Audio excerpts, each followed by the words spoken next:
Actually, this is the Mersey River just behind me.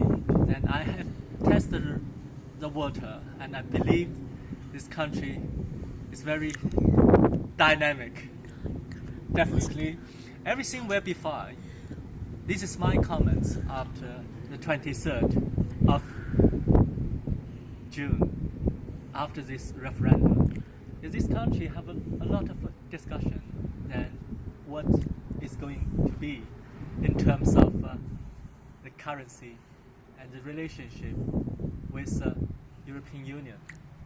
And a lot of people think that the future is uncertainty, and some people are very positive, but a lot of people have a lot of concern.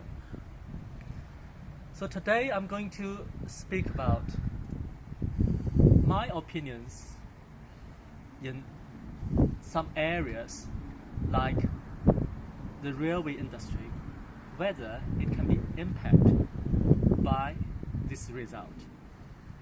First of all, my view is looking at are there any risks in terms of the demand in the railway industry in the UK.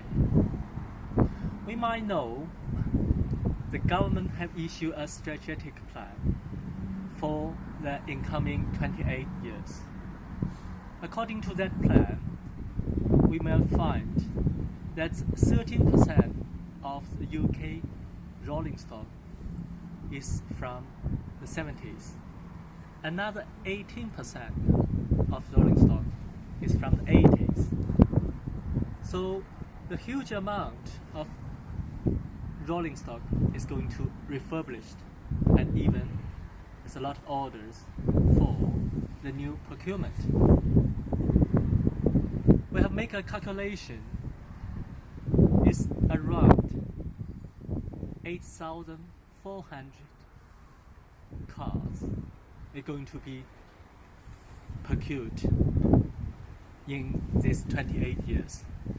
This is all coming from this electrification of the main line, and the diesel train will be reduced from present 18% down to less than 5%. So we don't think the demands will just vanish.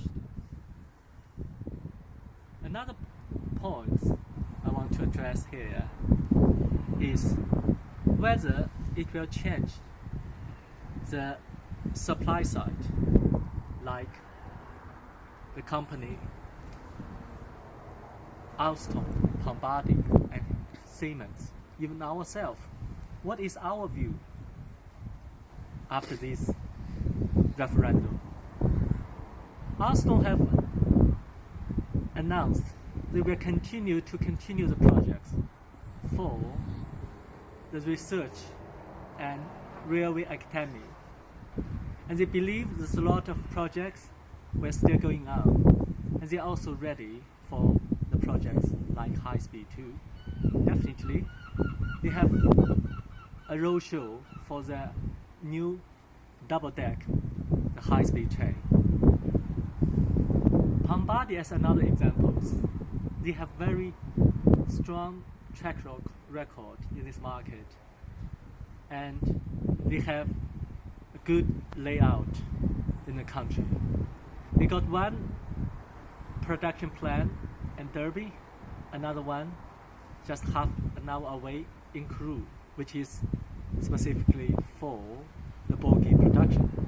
And Bombardier, they very confident that they believe the UK have a lot of requirements in the coming years, then they are ready for it. Hitachi, I think, is very successful for the past 4 or 5 years, and their IEP train just arrived at Partington stations, and the new features and quiet performance of the train have satisfied and give a very high line in the railway industry for the country. I was told that Hitachi's orders is fully engaged until 3 years later. So for these coming 3 years, they won't be worried anything about the extra capacity.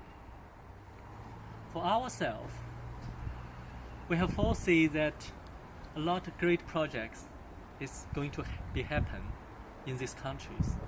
And we have been after the 5 years the market study and discussed with a lot of stakeholders. We know that a lot of things definitely will be the chances for the company like us as a new entrant. The third point are those mega infrastructure investment projects will be still going on. A project like High Speed 2 or even the incoming High Speed 3, Crossrail 2 and Northern Powerhouse. According to the government research, it's about 26 billion sterling economic gap between London and the north part of UK. So the previous Chancellor George Osborne, he just found it's very important to start the Northern Powerhouse to balance the economies. It's some view, it says, the government will revisit the possibility and to see this budget for this huge investment for those essential projects. But from the industry, we know that the carry on of those projects are very important as the economic driven engine for economy. So my view is we are very positive. The High Speed 2 we are going on, as we already spent 1.3 billion sterling to prepare these projects. It's from 3 years ago, we have 300 people work from High Speed 2 Limited. Now the number has been grown to 1,500. The UK top economists have predicted that even High Speed 3 will start first because it is the needs for the development of the north part of the UK.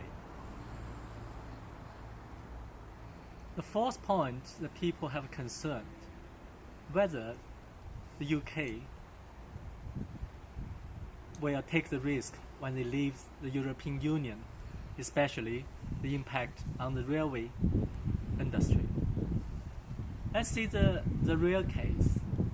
Most of the European directory or proposals, the starting point is always from the UK.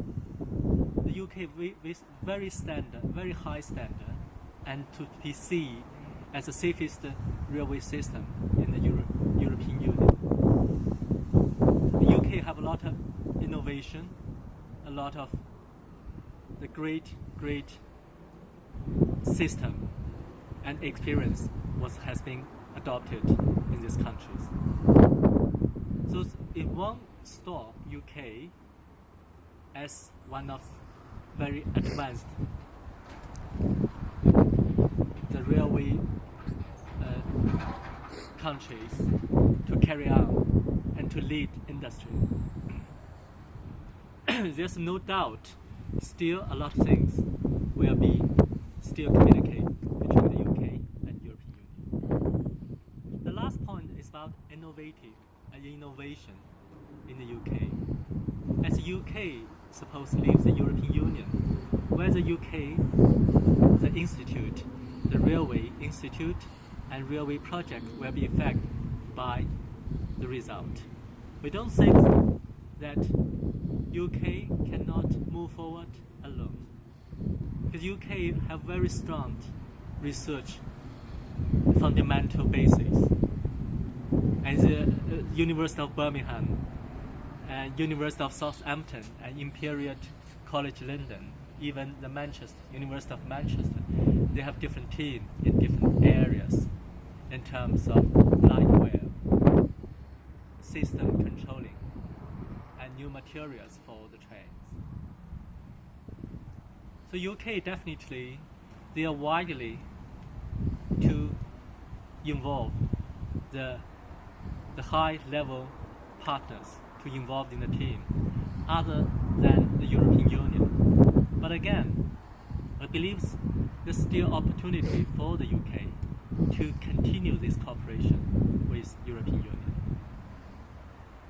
And one more thing, just two comments about the people's varied whether the European Union will cut some of the funds for the UK. Just look back the years that the UK joined the European Union. The mainly sectors get the European fund was the agriculture sectors and some areas or some projects in Wales. For the railway industry, what we know that early of this year we have participated in the Merseyrail travel projects. The tender document says we might get the favorable financing from the European Bank, but this is just one of the options. We believe that UK government is looking for more wider support, both internally and externally, other than the European Union. I think Bank of England have given very strong support for the government infrastructure projects, and UK government itself is looking for to involve the third party to invest in this field. So public-private partnership models will be likely adapted in some of the projects. Okay, in the end, we concluded the uncertainty won't be so long. As the new Prime Minister just in place yesterday, and new members of cabinet took on place, and we believe, Theresa May is very powerful and very good to lead the parties and the countries in the right directions. And one more thing, we understand that this country and the parties, we are united. And we might say, from the railway perspective, Patrick McDonnell is still the Secretary of the Transportation.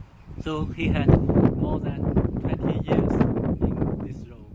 He will definitely understand what the market needs and driven the positive things into this future demand. It's a certain short-term uncertainties in the other sectors might somehow to make the investment reduced, but we don't think it will keep longer, because we believe UK as the 5th strongest economy in the world, the second strongest economy after Germany in European Union. It has the big possibility to stand alone, and this is a chance when a country can control itself. It will give a very favorable policy in terms of international trade and in terms of development for the infrastructure. We understand high speed 2, the new digital for London project is very important and crucial for the UK to have better condition for the economic growth and the international standards for the people to coming to work here. So nothing can stop the great trends. So we will look forward that all the things will be happen. So here, my last comment is I have been in the Liverpool 3 months ago, and the day is just as blue as today. Actually, I watched the news yesterday. Not only I see the smiling of Theresa May, and also see the smiling of the mayor of the previous Liverpool, and he is very confident. This is just a very typical thinking of the people live in the north, and people are very much happy to involve the investment outside the world. Like I see that the Chinese investor have invested the new Chinatown in the center of the city, and I think there's a lot of dialogues. Liverpool is going to call for all the international exhibitors to join the Liverpool Industry and Commercial Fair. I think the mayor is happy because Liverpool, as a very typical examples, we have lovely water. You know, the water, even the Mersey River, the water even flowed to Manchester. I think the people drinking the same water, and they own the same hope, energies, and definitely not only myself, the whole country will think everything is going on. The sun is shining. Yeah, you see, the lovely blue is here. That is the hope. Thank you.